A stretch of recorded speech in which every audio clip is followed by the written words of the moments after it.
It was the kind of wedding you only see in magazines. A luxury country club, gold-lined invitations, chandeliers draped in white roses, 200 guests, every chair perfectly aligned, every plate glittering under soft candlelight. And in the center of it all was Catherine. She moved like royalty. Her designer gown shimmered with every step. The air was thick with admiration and money. People whispered, "She looks like a movie star." Even my mother, Barbara, stood at the edge of the aisle, beaming like she'd won the lottery. And me, I stood near the bridesmaids, holding my breath, because I had a feeling this wedding wasn't going to end the way anyone expected. And then it happened. Catherine stood up. Not the efficient, not the best man, not even James. No, she stood up holding the microphone like it was hers by birthright. Her voice rang through the ballroom, graceful, confident, too confident. Before we continue, I just want to say how grateful we are for the beautiful Victorian house Samantha gifted us. The room fell quiet. I blinked. Did she just say gifted? People began clapping politely. My heart stopped. That sentence, it wasn't in the program, it wasn't in the plan, it wasn't in reality, because I never gave them anything. I couldn't move, I couldn't speak. My entire body locked up, like I'd just been shoved under a spotlight I didn't ask for. People were smiling, clapping, nodding, but I could see it. Those who were close enough starting to glance at me. Their expressions shifting from celebration to confusion. One woman tilted her head. A man whispered to his wife. Someone took out their phone and started filming. And me, I stood there like a statue. Not because I didn't want to respond, but because I couldn't believe what I had just heard. Catherine's voice was still ringing in the air, but what echoed louder was the question on every guest's face. Did Samantha really give them her house? The words were still hanging in the air. And then, suddenly, crack. Catherine's hand struck my face with such force I actually stumbled backward. The sound was loud, louder than the music, louder than the whispers. A glass dropped somewhere, a fork clinked against a plate, but no one moved, no one breathed. I stood there, my cheek burning, my ears ringing, and every single eye in the room staring straight at me. Even the DJ stopped the music. Even the children at the back froze mid-bite. It wasn't just a slap, it was a declaration. And in that moment, I realized this wasn't a misunderstanding anymore. It was war. As the silence thickened, I felt a hand grip my arm, firm, cold. It was my mother. She leaned in, her lips barely moving, but her voice cut like ice. "Don't make a scene, Samantha. You've done enough already." My breath caught in my throat. Enough? I'd been humiliated, lied about, slapped, and yet I was the problem?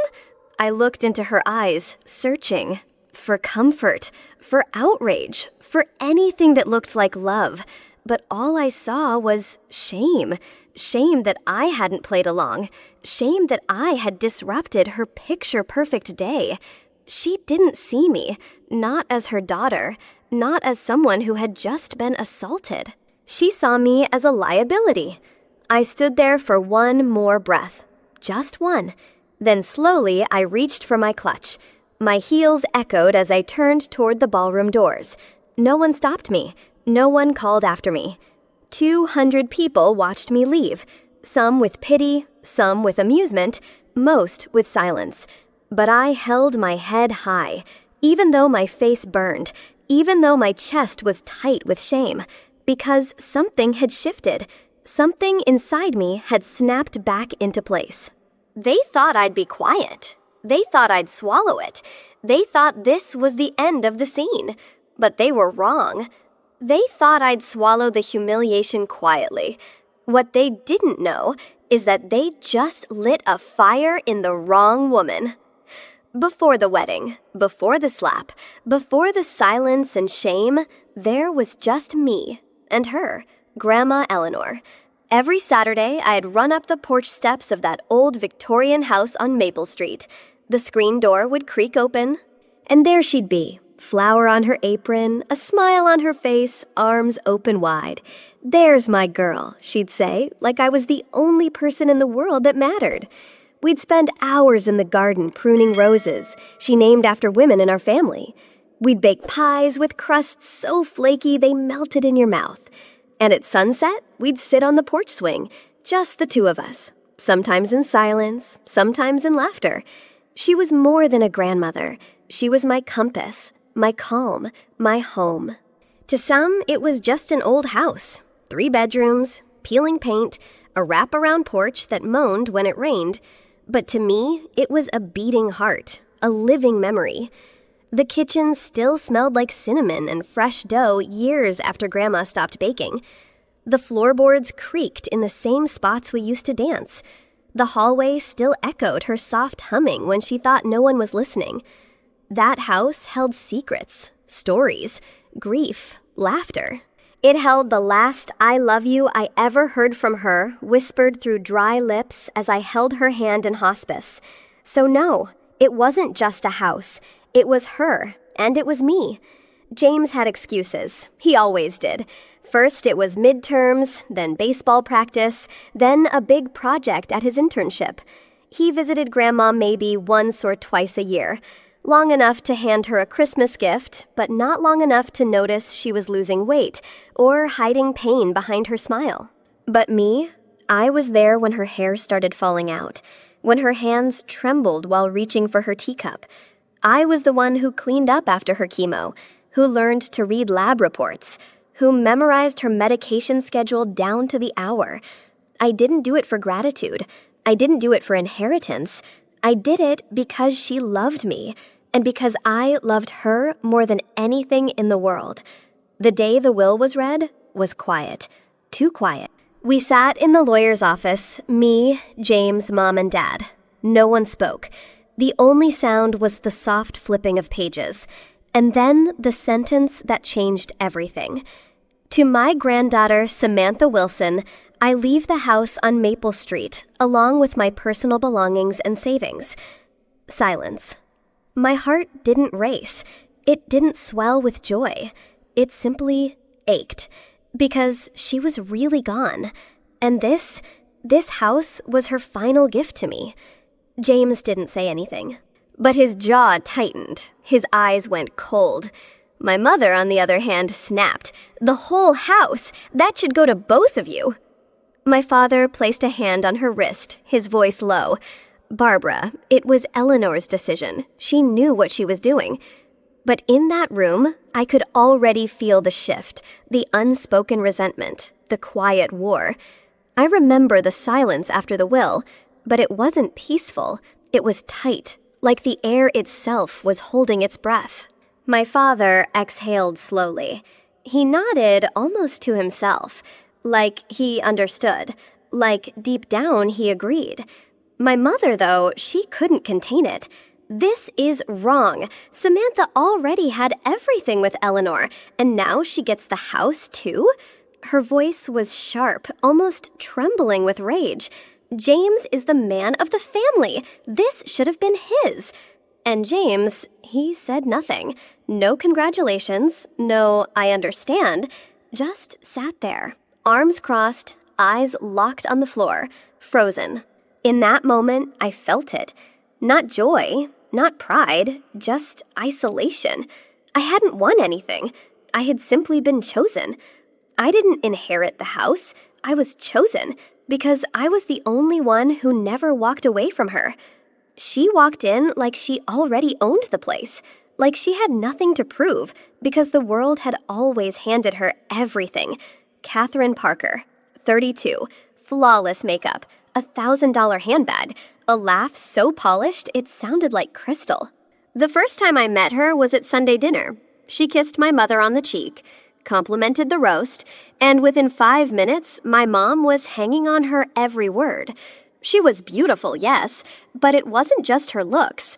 It was how she looked at things, like she was already calculating their worth. She smiled at me and said, "James told me you're living in your grandma's old house. How quaint." That word, quaint. Pretty on the outside, condescending at the core. That's when I knew. She didn't see the house as family. She saw it as property. And people like Catherine, they always get what they want until someone says no. I should have known from that one word, quaint. It was the kind of word realtors used when a home didn't have granite countertops, but did have character they could flip for a profit. Catherine didn't see the cracked paint on the porch or the worn doorknob Grandma never replaced. She saw potential resale value. Square footage, location, profit margin. As we sat in the living room sipping tea, she looked around like a buyer, not a guest. "You know," she said, running her hand along the old banister, "with a little updating, this place could really shine." She smiled, but her eyes, cold, calculating, like she was already writing the listing description in her head. It hit me like a chill down my spine. This wasn't a family visit. This was a property inspection. At first, it felt harmless. Catherine would just drop by after brunch in the neighborhood. She'd smile sweetly and say, "I was in the area and thought I'd see how you're settling in." She always brought something, pastries, a bottle of wine, a small candle, like she was buttering me up. But slowly, things shifted. She began asking questions. "Do you know the square footage? Have you considered knocking down that wall? Is the plumbing original?" She walked through the rooms like she was visualizing new curtains, new floors, new ownership. It wasn't a visit, it was an audition. She wasn't admiring the house, she was claiming it without permission, without shame. And the scariest part, my family welcomed her with open arms, while I stood there watching her quietly inch closer to everything I held dear. It started with a smile, a suggestion. "If you ever want to sell, James and I would love to buy it from you." I laughed politely, but she wasn't joking. A week later, don't sell it. Maybe just let us live here after the wedding. We could take great care of it." I swallowed my tea, hard. I told her no, gently. She tilted her head like she didn't understand the word. Then came the big one. "Wouldn't it be such a beautiful wedding gift from sister to brother and his new bride?"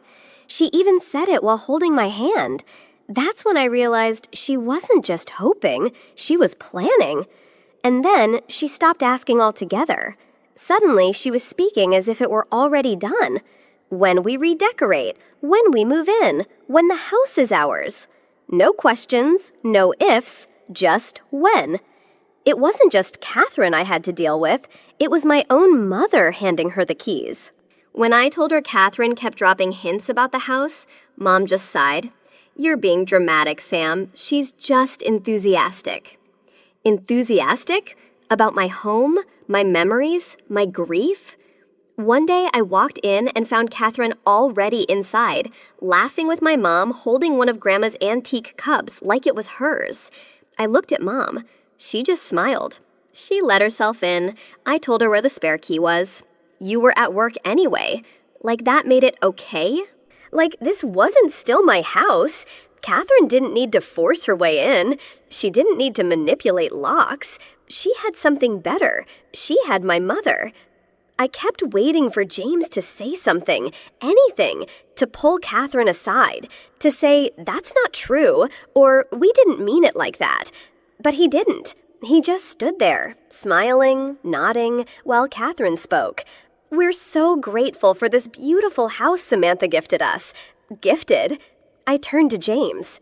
His eyes dropped to the floor. No protest, no correction, just silence. As if silence could erase betrayal. That was when I knew. James might be my brother by blood, but in that moment, he belonged to Catherine. After the wedding, the phone calls came daily, from Mom, always starting sweet, always ending the same. "James is a man, Samantha. He needs a home. You don't have a husband or kids. Why cling to it? Like my life didn't matter because I wasn't married. Because I didn't give someone else my name or my body." She didn't ask how I was. She didn't care how I felt after Catherine lied to hundreds of people. She only cared about James, about appearances, about giving the golden boy what he deserves. Every call chipped away at me, until one day I just let it go to voicemail. It started in whispers, then came the texts, then the calls from cousins I hadn't heard from in years. It's just a house, Sam.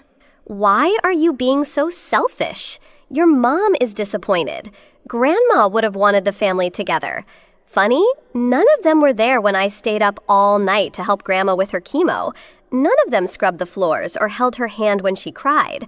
But now, they had opinions, and loud ones. I was no longer Samantha, the devoted granddaughter. I was Samantha the obstacle, the problem, the ungrateful daughter who wouldn't let go. They threw around words like tradition, honor, family, as if I'd betrayed them, when in truth, they were betraying me. The table was set, the roast was perfect, the wine was flowing. It was supposed to be just dinner, but it wasn't. I was the only one who didn't know it was an ambush. First, Catherine raised her glass. To family, to fresh starts, to the home that brought us all together. Then came the casual comments. James and Catherine are starting a new chapter. It'd be symbolic if the house became theirs. You're not using all the space anyway. You live alone. Even my aunt, who never called me once when Grandma died, chimed in, Samantha, darling, it's time you did what's right. My hand trembled on the fork. I wasn't eating anymore. I was swallowing guilt, choking on shame I didn't deserve. They weren't asking. They were pushing. And suddenly, I realized this wasn't dinner. This was a negotiation table. And I was the only one without a lawyer. It was quiet. Too quiet. All eyes were on me. The fork rested untouched on my plate. I could hear the hum of the fridge in the background. Then I spoke. Just one word. No. Not loud, not angry, just firm. The room shifted. Breaths stopped. Even the chandelier seemed to pause. Then my mother leaned in, voice low, cold as steel wrapped in silk. After all we've done for you, you'd embarrass us like this? You think being alone makes you strong? You think this house makes you worthy? I didn't cry, but something inside me cracked. Not because I felt guilty, but because for the first time in my life, I didn't. They didn't need to raise a hand. My mother's words were the blow, and I took it standing. I didn't want to go. Every cell in my body said no, but I went anyway. Not for James, not for Catherine. Not for some illusion of forgiveness. I went for her, the woman who raised me with guilt as her sharpest tool. My mother. She said it on the phone. You'll break our family's image if you don't show up. People will ask questions. Think of me, just once. So I wore beige, blended in, smiled on command. I sat through the ceremony like a ghost, present in body, absent in spirit. Even as Catherine walked down the aisle like she owned the world, and James stood there like he belonged beside her, I clenched my jaw, smoothed my dress, and reminded myself, one day, just one day, then I'm done. But I had no idea the worst was still coming. The clinking of glasses, the soft music fading. Catherine stood up, perfect hair, perfect smile, grabbing the mic like she was hosting the Oscars. Before we dance, I just want to thank a very special person.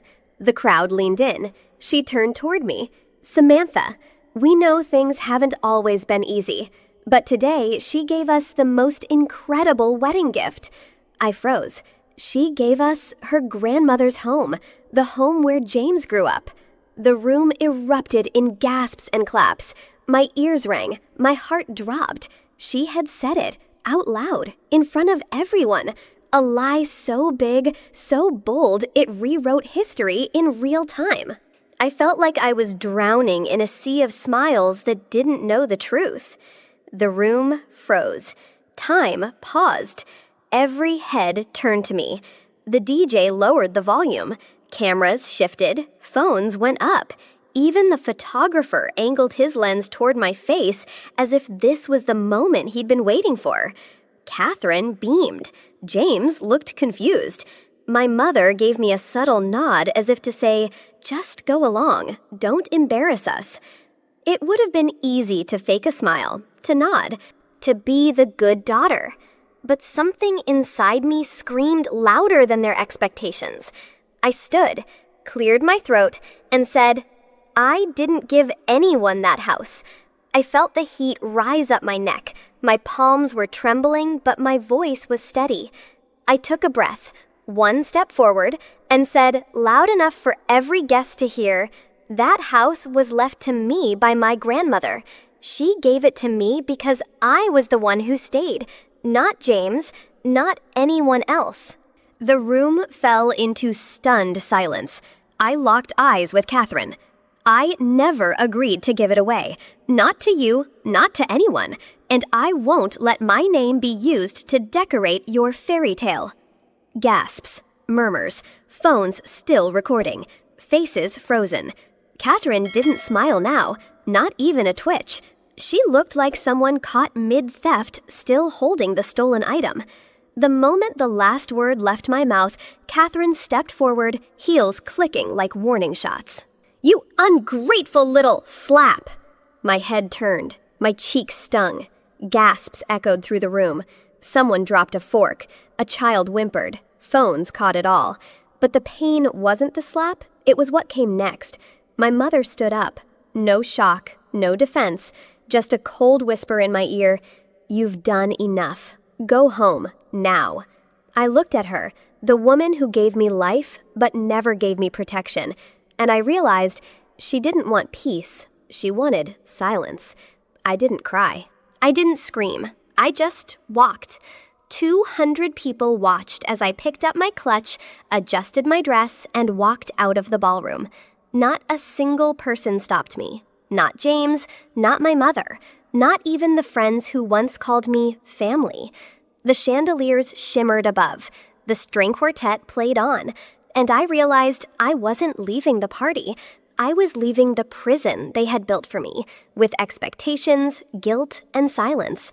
Every step I took wasn't a retreat. It was a declaration. They had taken everything, respect, loyalty, even truth. But they didn't know what they had just awakened. The next morning, I woke up with a swollen cheek and a sharper mind. No more crying. No more waiting for justice from people who never valued it. I opened my laptop, searched for the best-rated private investigator in the city, and sent this message. I need to know everything about Catherine Myers. Every name she's used. Every house she's taken. Every man she's destroyed. He called me within the hour. Voice calm, efficient, professional. You're not the first person to ask about her. And just like that, the tables began to turn. 3 days into the investigation, the call came. "You might want to sit down," the detective said. 2 names, 2 different cities, 2 very similar stories. Catherine Myers, formerly Catherine Reed, had been engaged twice before. One fiancé, a startup tech founder, bankrupt 3 months after the breakup. The other, an older real estate developer, lost his lake house, his retirement account, and his reputation. Same pattern. Sweet, charming, then slowly demanding, manipulative, dangerous. And both men signed over assets they didn't even realize she had access to. I felt sick, not just because of what she'd done, but because my brother was next. The file was thick, but one document made my heart stop. A notarized draft of a property transfer from a woman named Lillian Carr, 68 years old. According to the PI, Lillian and Catherine had a short-lived relationship about 6 years ago. Catherine moved in, quickly started managing Lillian's finances, helped with mail and appointments. Within 4 months, Catherine convinced Lillian to almost sign over her brownstone in Boston, a historic $2.2 million home. But Lillian's niece, a lawyer, stepped in just in time. Catherine disappeared the next day. No breakup, no goodbye, just vanished, with jewelry, a credit card, and $6,400 in cash. She wasn't a fiancé. She was a con artist in pearls. I invited her to meet. Neutral place, a quiet cafe near downtown. I smiled. She smiled back. 2 women, 2 masks. I just want to clear the air, I said. Let's be honest with each other for once. She leaned in, cocky, relaxed, too relaxed. And then she said it. Look, I don't care what your dead grandma wanted. That house is better off with people who know how to use it. And let's be real, your brother's not smart enough to pull this off without me. Besides, I already sent out the housewarming invites. My hand trembled slightly, but the phone in my pocket kept recording. 10 minutes later, I walked out, with evidence, not just of lies, but of premeditation, entitlement, manipulation, and soon everyone would hear it. I didn't send the files, I delivered them, in person. James opened the door, eyes tired, voice stiff. If you came to fight, I came to give you the truth, I said, cutting him off. After this, what you do is up to you. I handed him a flash drive, the recordings, the investigator's report, the fake documents, photos, names, statements. He sat down, played the file. At first, he tried to laugh it off. Then came the silence, then the shaking hands. She said that. I nodded, not with pride, but with sorrow. You didn't lose a house, James. You almost lost your entire life to her. And for the first time, my brother didn't look like my enemy. He looked like a man finally waking up. He didn't call me. He didn't text. But 2 days later, a screenshot landed in my inbox. From the county clerk's website, petition filed, annulment, James Wilson and Catherine Myers. I stared at it for a full minute, not with triumph, but with a quiet exhale of everything I'd been holding in. Later, I heard Catherine left town, vanished. No goodbye dinner, no apology tour. Just a deleted Instagram account and a storage unit cleared out overnight. The family was shaken. Mom went silent. Dad finally admitted, I was wrong about her. But me, I walked back into my house on Maple Street, not as someone who had won, but as someone who had protected what mattered most. The contractors offered to gut it. We can modernize everything, they said.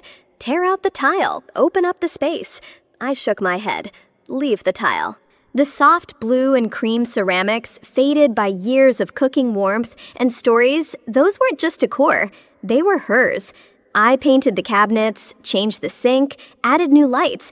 But every morning since, as I boiled water on the new stove, my eyes always returned to those worn little tiles. I could almost hear her voice again. A house doesn't become a home because it's expensive. It becomes a home when it remembers you. He didn't knock. Just appeared by the front gate holding a shovel and 3 rose bushes. I stepped outside. No makeup, no defense. We stood there like 2 kids who had lost too much time. These are Grandma Eleanor's favorite, right? The old pink climbers. I nodded, still unsure what to say. Then he bent down, pressed his hands into the dirt, and started digging. No excuses, no grand gestures, just the sound of soil and a man trying to grow something back. I joined him, side by side. The silence between us, it finally felt like peace. He didn't say, I'm sorry. He just showed up with his toolbox. Dad walked around the house, checked the broken fence post, and started replacing it without a word. It was the same post that cracked during the last storm, the same week he'd stayed silent when I was kicked out. I watched him from the porch. He didn't look up, but his hands worked like they owed me something. Later that week, Mom came by. She didn't hug me. Didn't cry. She just stood at the doorway, eyes not quite meeting mine. You've always been strong-willed. I didn't handle things right. Not I was wrong, not you were right. But for her, those 5 words were a landslide. I nodded. Didn't need more. Sometimes healing doesn't look like a movie scene. Sometimes it's a dad with nails and a mom with half a sentence. No fake speeches. No lies wrapped in ribbon. Just fairy lights in the backyard, a homemade lemon tart, and people who showed up not for what I could give, but for who I was. I wore the green dress Grandma Eleanor loved, hung her picture in the hallway, and played the jazz records she used to dance to barefoot in the kitchen. It wasn't fancy, but it was real. Even James came. He brought roses again, this time in a vase. When people clinked their glasses and said cheers, I didn't shrink back. I stood in the middle of the room, not as a guest, not as an outsider, but as a woman who had reclaimed her space without ever giving up herself. Dear me, you did not imagine the disrespect. You did not overreact. You did not ask for too much. You asked to be treated like you mattered, and when they didn't, you stood up. They tried to guilt you, shame you, erase your truth in front of a crowd, but you held on, not just to the house, but to your dignity. And when you were left standing alone, you learned that alone doesn't mean abandoned. It means free. She folded the letter, slid it between the pages of her grandmother's recipe book, not to hide it, but to pass it on, to the next girl, the next sister, the next woman who's told she's too much. This wasn't just about property, it was about identity. And Samantha, she didn't just save her home, she saved herself. Sometimes the hardest battles we fight are not with strangers, but with family. But protecting your boundaries doesn't make you heartless, it makes you whole. Your love is not proven by how much you surrender, it's proven by how much you protect your peace. And remember this, you do not owe your silence to people who confuse love with obedience. Your voice, your values, your worth matter, even when you stand alone. If Samantha's story moved you, if it reminded you of your own silent battles, then this channel is for you. Subscribe now for more powerful stories about reclaiming your voice, setting boundaries, and finding strength in the most unexpected places. Because sometimes, all it takes is one story to change the way we see ourselves. Tap that bell. Let's grow stronger together.